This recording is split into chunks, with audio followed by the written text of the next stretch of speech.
We're going to start this week with some poems by John Keats, because it's the bicentenary this year of his death. He died on the 23rd of February, 1821, in Rome, of tuberculosis.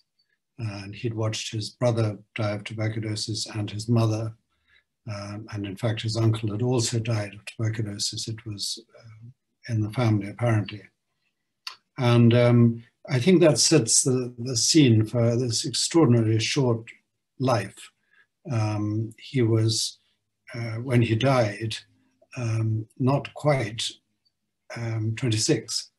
And he was, but in that very short time, he packed a tremendous amount of life and poetry.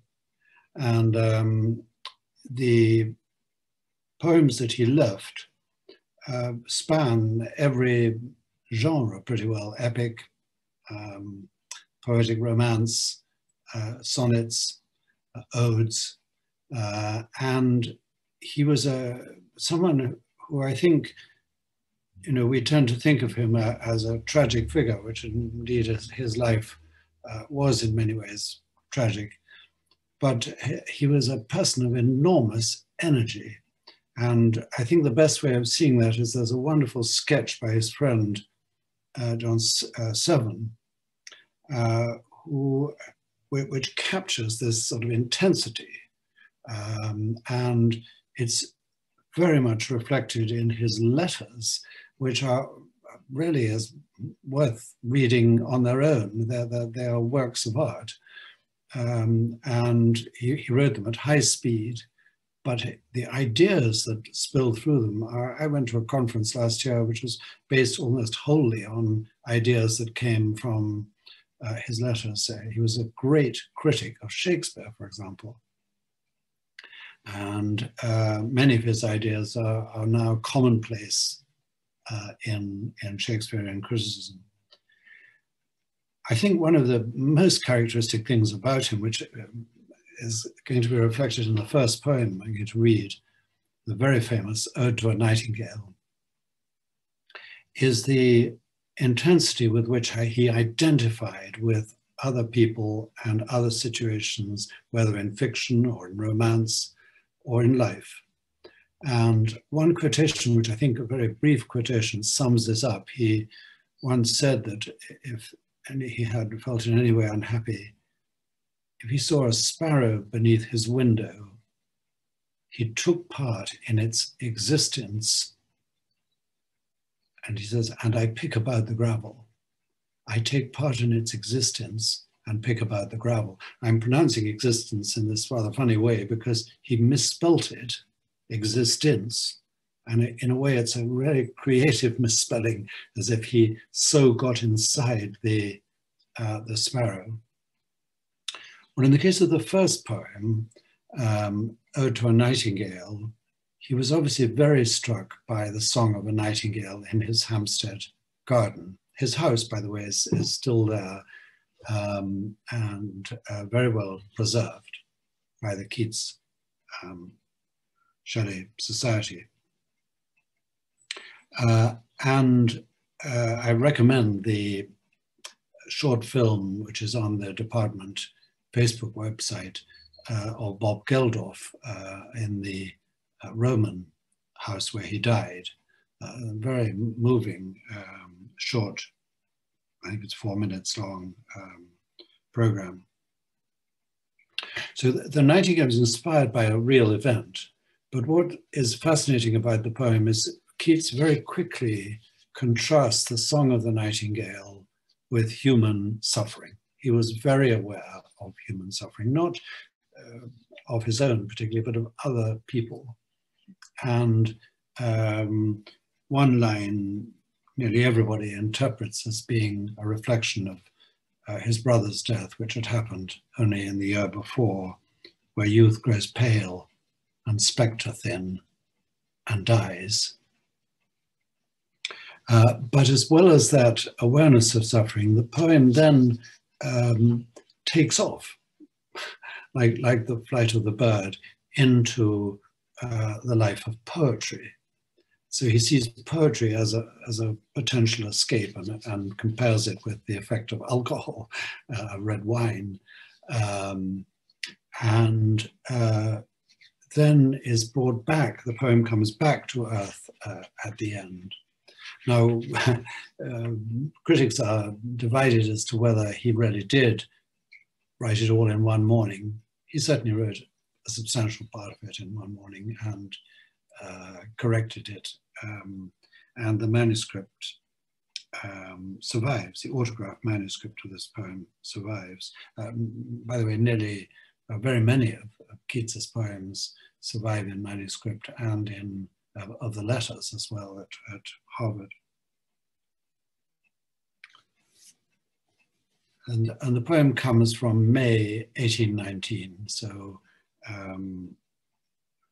quite sort of, this is the high year, the living year of his creative output. Ode to a Nightingale. My heart aches, and a drowsy numbness pains my sense, as though of hemlock I had drunk, or emptied some dull opiate to the drains 1 minute past, and Lethe woods had sunk. 'Tis not through envy of thy happy lot, but being too happy in thine happiness, that thou, light-winged dryad of the trees, in some melodious plot of beechen green and shadows numberless, singest of summer in full-throated ease. Oh, for a draught of vintage that had been cooled a long age in the deep-delved earth, tasting of flora and the country green, dance and Provençal song and sunburnt mirth. Oh, for a beaker full of the warm south, full of the true, the blushful Hippocrene, with beaded bubbles winking at the brim and purple-stained mouth, that I might drink and leave the world unseen, and with thee fade away into the forest dim. Fade far away, dissolve, and quite forget what thou among the leaves hast never known, the weariness, the fever, and the fret. Here, where men sit and hear each other groan, where palsy shakes a few sad last grey hairs, where youth grows pale and spectre thin and dies, where but to think is to be full of sorrow and leaden-eyed despairs, where beauty cannot keep her lustrous eyes, or new love pineth them beyond tomorrow.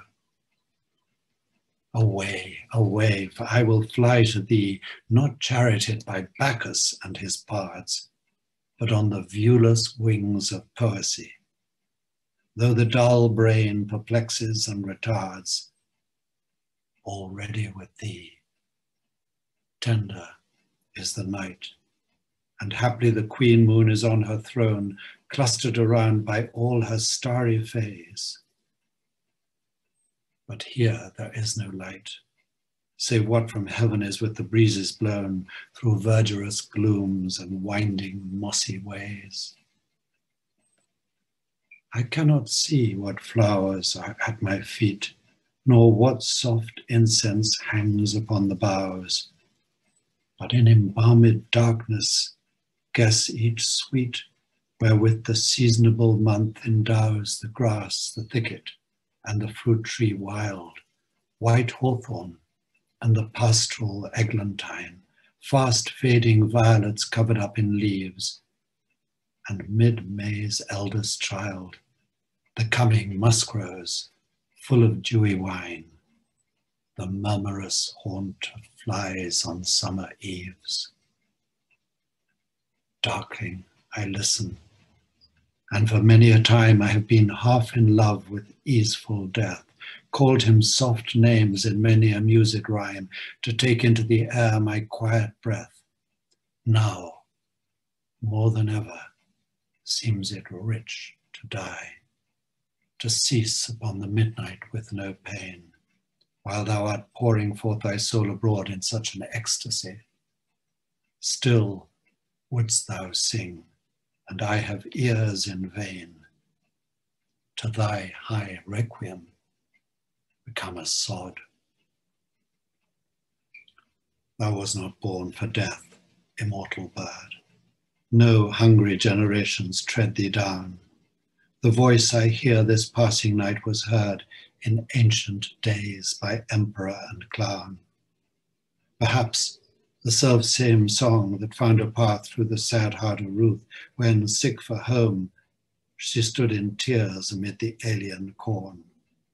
The same that oft times hath charmed magic casements, opening on the foam of perilous seas, in fairy lands forlorn.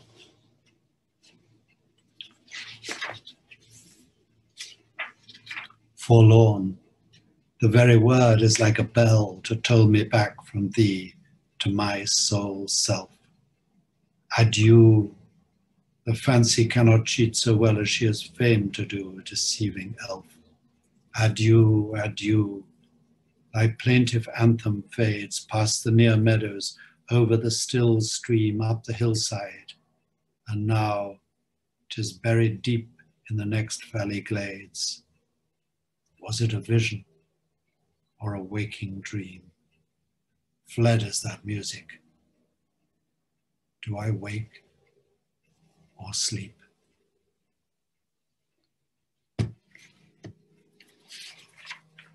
Well, I think if you've written just that one poem, you'd feel you'd really done something in the year. But in September of that year, the same year as he wrote to a Nightingale, Keats was staying in Winchester, another very ancient town, and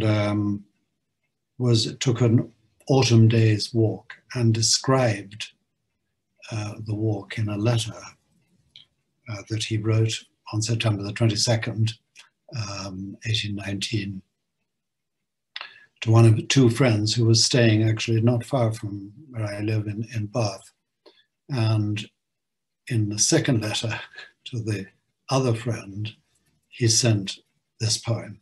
So it arrived the following day in Bath, and it's an extraordinarily finished product, and one of his great poems.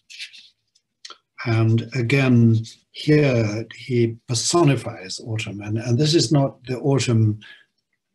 I think our ideas of autumn have slightly shifted. This is still the autumn of harvest, so it's full of fruitfulness, and he imagines autumn as a personification, and addresses it in apostrophe, and compares it to the spring. And it's full of the most melodious sounds. He exploits every possible effect of consonants, vowels, assonance, and so on. To autumn. Season of mists and mellow fruitfulness, close bosom friend of the maturing sun, conspiring with him how to load and bless with fruit the vines that round the thatch eaves run, to bend with apples the mossed cottage trees, and fill all fruit with ripeness to the core, to swell the gourd and plump the hazel shells with a sweet kernel, to set budding more and still more later flowers for the bees, until they think warm days will never cease, for summer has o'erbrimmed their clammy cells. Who hath not seen thee oft amid thy store? Sometimes whoever seeks abroad may find thee sitting careless on a granary floor, thy hair soft lifted by the winnowing wind, or on a half-reaped furrow, sound asleep, drowsed with the fume of poppies, while thy hook spares the next swathe and all its twined flowers. And sometimes, like a gleaner, thou dost keep steady thy laden head across a brook, or by a cider press with patient look, thou watchest the last oozings hours by hours. Where are the songs of spring? Aye, where are they? Think not of them, thou hast thy music too. While barred clouds bloom the soft dying day, and touch the stubble plains with rosy hue, then in a wailful choir the small gnats mourn among the river shallows, borne aloft or sinking as the light wind lives or dies. And full-grown lambs loud bleat from hilly bourne, hedge crickets sing. And now, with treble soft, the redbreast whistles from a garden croft, and gathering swallows twitter in the skies.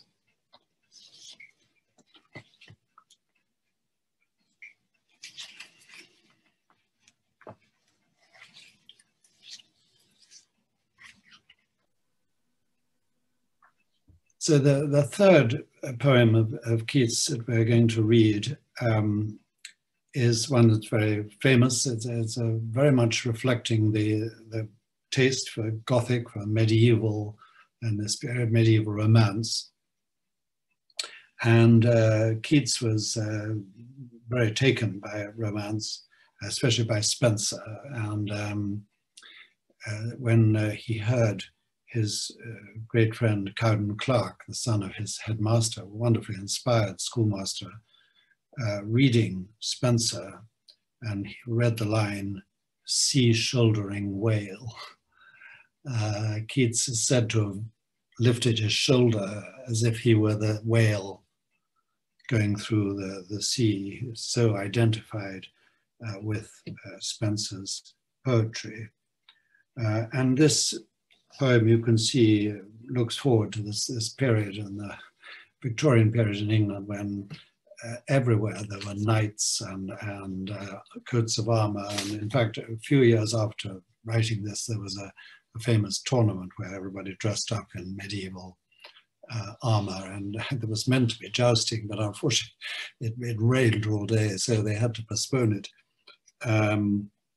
But in this poem, he touches on much more profound themes, as always with Keats, and it's this mixture of love and death, which is in a way quite sort of disturbing, and reflected beautifully in some of the pre-Raphaelite poems of later in the century. So it's called La Belle Dame sans Merci, a ballad. Oh, what can ail thee, knight-at-arms, alone and pale thee loitering? The sedge has withered from the lake, and no birds sing. Oh, what can ail thee, knight-at-arms, so haggard and so woe-begone? The squirrel's granary is full, and the harvest's done. I see a lily on thy brow with anguish moist and fever dew, and on thy cheeks a fading rose, fast withereth too. I met a lady in the meads, full beautiful, a fairy's child. Her hair was long, her foot was light, and her eyes were wild. I made a garland for her head and bracelets too, and fragrant as own. She looked at me as she did love, and made sweet moan. I set her on my pacing steed, and nothing else saw all day long, for sidelong would she bend and sing a fairy's song.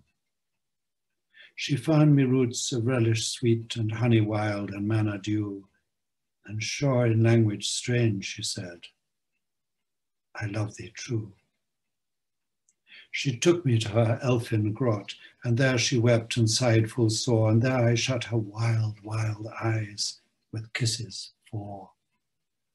And there she lulled me asleep, and there I dreamed. Ah, woe betide the latest dream I ever dreamed on the cold hillside. I saw pale kings and princes too, pale warriors, death pale were they all. They cried, La belle dame sans merci hath thee in thrall. I saw their starved lips in the gloam, with horrid warning gaped wide, and I awoke and found me here on the cold hillside. And this is why I sojourn here alone and palely loitering, though the sedge has withered from the lake and no birds sing.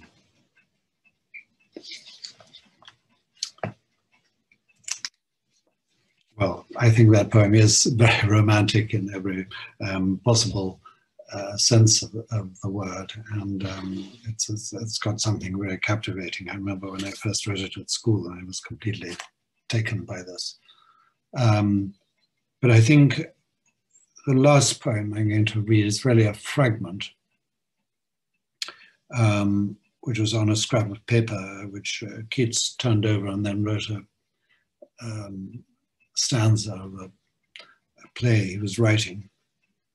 And most people interpret this as being addressed to Fanny Brawne. For the last few years of his life, Keats was very in love with a girl called Fanny Brawne. But of course, during that time, he coughed blood and saw the blood on the pillow and said, "This is my death warrant." He recognized straight away it was the blood from tuberculosis. And he knew he had got a limited time to live. And this gave his love for Fanny Brawne a kind of intensity, which must have been very difficult to live with. And there's a sort of heartbreaking quality to many of the letters which have survived, despite being lost during the 19th century and then recovered and now put together. But even so, we've not got all of them. But this poem seems to reflect that anguish that Keats felt in his love for Fanny, and at the same time, his sense that his own life was literally seeping away in blood. And of course, they didn't have any cure for tuberculosis in this period or any idea how to treat it. And in fact, they gave him leeches, which took more blood out of him. But this poem is a very short poem, and I'm going to read it without any further comment. But I recommend looking at that short film of Bob Geldof, just to get the feel of the background of this. It must have been written in 1820. He left for Rome at the end of that year and died in February in Rome with his friend Seven with him.